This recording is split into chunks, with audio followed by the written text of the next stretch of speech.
This is a big day for us because I'm very happy that in a challenging environment, our existing shareholders are willing to commit so much of 5,600 crores into the company.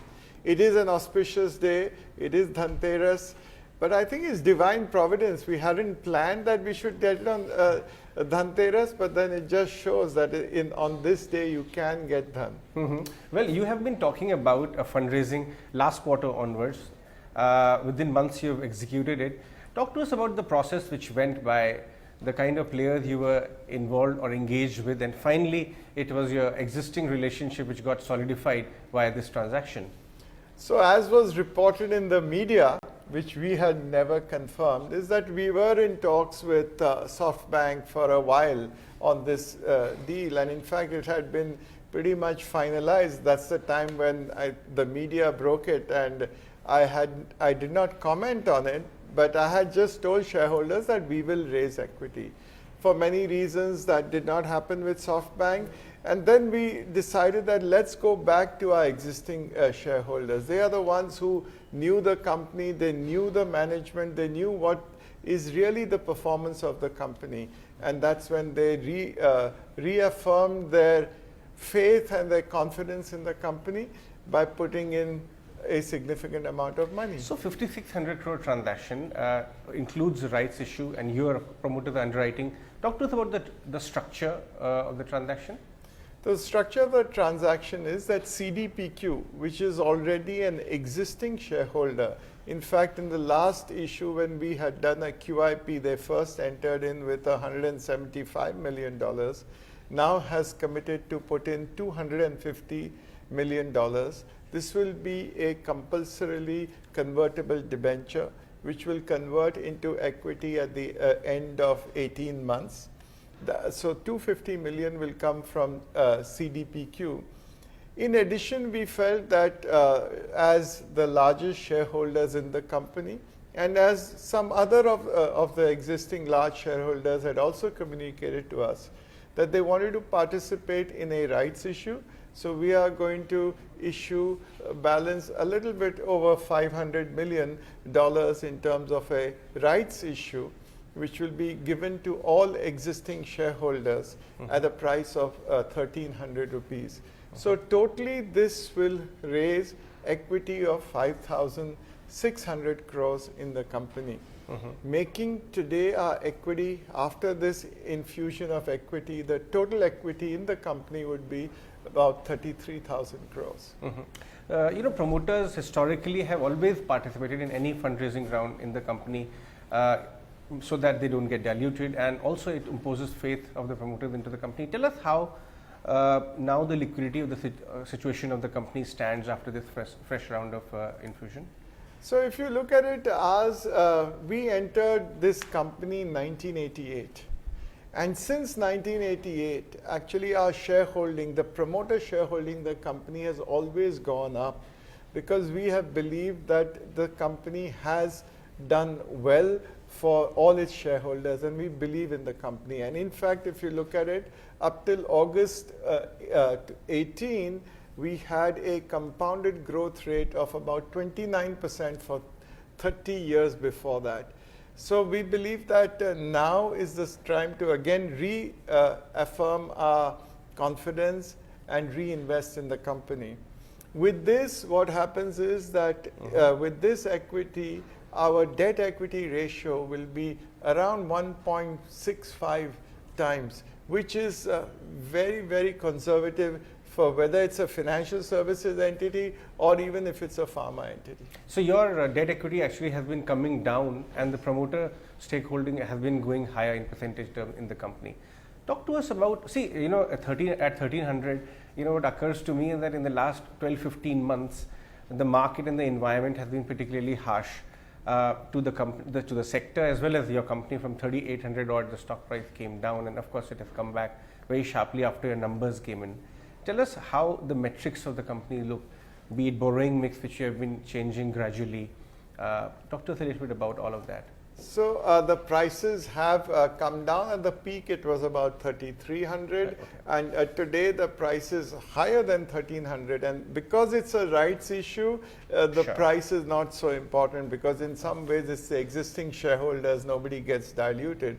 But in the last 12 months, the company has made many significant changes. One is that, as you said, that the environment has been pretty turbulent, and we had a lot of CPs at the end of September 18, and over this period, we have now paid down 18,000 crores of CPs, and by the end of November, we will have no exposure to any commercial papers with mutual funds, and the total CPs will be in the region of 600 crores. So that is one big thing.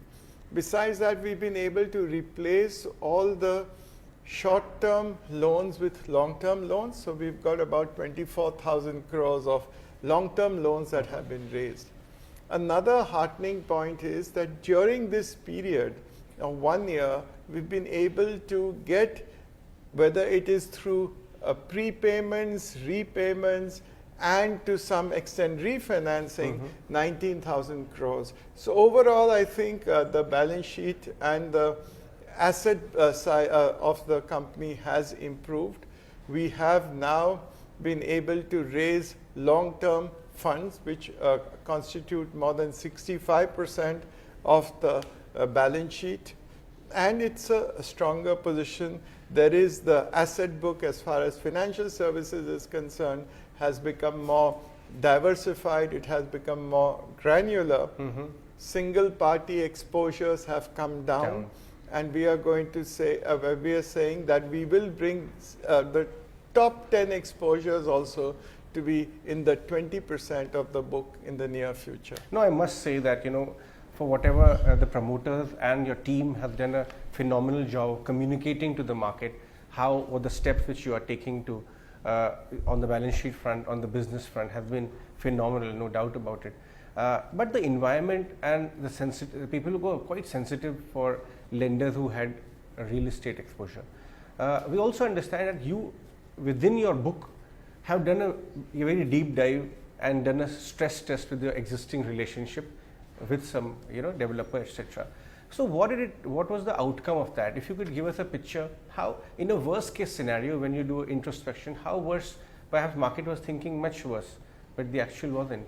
See, the thing that we must appreciate as far as the real estate space is concerned is that in this industry, it is a consolidation is taking place, and the top developers, the top 10% of the developers are different from the balance 90%. And we have been saying this consistently for the last 3 years, that we are only going to deal with the top developers. If you look at the sales numbers of the developers and their development, they are still doing well. Whereas the real estate sector may be under some pressure.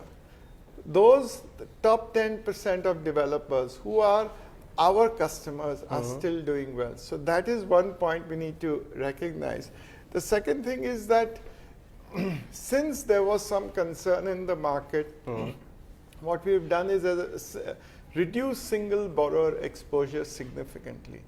And no borrower will have exposure of more than 15% of our net worth. That is the other important point.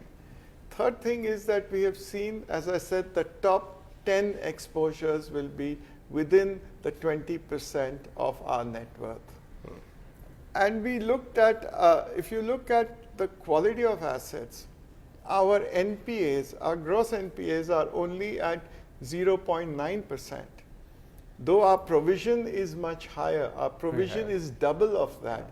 Because in this market, it's better to be a little conservative. So this is how we are doing this. So even when the market talks about real estate exposure of Piramal, that fear is actually not translating into numbers. NPA ideally would have shot up, right? But in this quarter also, we didn't see that. Talk to us. We are also told that you are working very closely with wherever there is slight chance of stress with the builder project monitoring groups you have set up within the company. You're helping the company, some of your clients only to expedite their work. Give us some flavor of how all of that is actually handled. So again, because of the understanding that we have of the real estate space, also because of the close relationships that we have with our developers, we have a very close monitoring of their project. And we have what is called early warning signals. Sure. These are before, maybe sometimes 12 months before, if we see that there is some softness in the project. It could be because sales may be low, it could be for any other reason. I think we step in and we discuss with the developers what are the options. It could be that they have to put in, they have to lower some of their prices. It could be they have to put in some more money. And sometimes we find that they are likely to be under a problem in the future. What we do is that we then talk to some of our other stronger developers that if there is value in the project, why not you take it over? And we've demonstrated that in the last 6 months. So this crisis has actually demonstrated that the quality of underwriting that we've done, the quality of security that we have done has actually stood the test of time. Let's shift focus from your company and toward the sector. You are the leader company, one of the leaders in the sector. The data shows that real estate sales in the top 7 cities in the country, ANAROC data shows that have shot up 16%. There is a lot of steps which the government has also taken to assure liquidity into the system. Some of the steps you only recommended, and incidentally those were also taken. How do we stand, as we stand today, is the situation on liquidity and movement in real estate space much better off than 6 months back, or how has it movement changed? in space, as I said, is let's distinguish between the top developers and the not so good developers. Let's talk about your clients, the universe of your clients. Our clients, we found that the universe has been good. Their sales have been good. Yes, prices have not gone up, and there is slight weakening in the prices, but it's not significant. It's the turnover that has gone up. They have still maintained their construction going on. Liquidity, I think in the overall system, liquidity is still tight. And the measures that the government has announced, the intentions were good, but they have not yet fully crystallized on the ground. So, you know, Finance Minister in our various interactions on public platform, and when we chatted, her is still witnessing lower cost of capital in the country going down, and RBI also seem to be on that glide path. How is your overall borrowing cost right now? Do you see a negative flow in next coming months and quarters if rates in the system come out? Or so cost of funds for generally have really not been passed on yet. Okay. And we've not found that we have had any, the cost of funds have come down for us actually. Okay, one last question. Last 5 years have been phenomenal for the sector. Even if we take into account stress of last 1.5 years, do you see that growth trajectory? You have been on the top quartile of that growth. Relatively in a new normal now, next 5 years, the growth for the NBFC sector, the lending space could be slightly lower?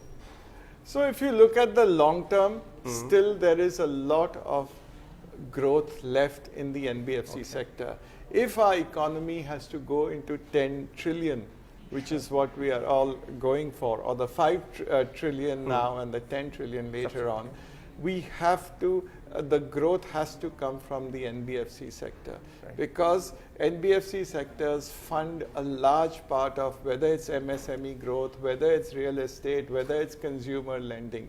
And therefore, and this is an area which banks cannot meet. There is a gap which the NBFCs fill in, which has been recognized by both Prime Minister, Finance Minister, the RBI. And therefore, I think that growth will come back in the NBFC sector. Yes, we are going through a time where growth is, today is under a lot of But stress. the model also is getting completely changed as well, co-lending, co-generation, all these things are coming out. So a lot of new models are coming in, co-lending, as you said, co-generation, because the NBFCs have a expertise in certain areas which the banks do not have, but the banks would like to participate in that, so therefore co-lending is there. Yes, there will be more focus on asset liability, matching, and I think we should see a good future ahead.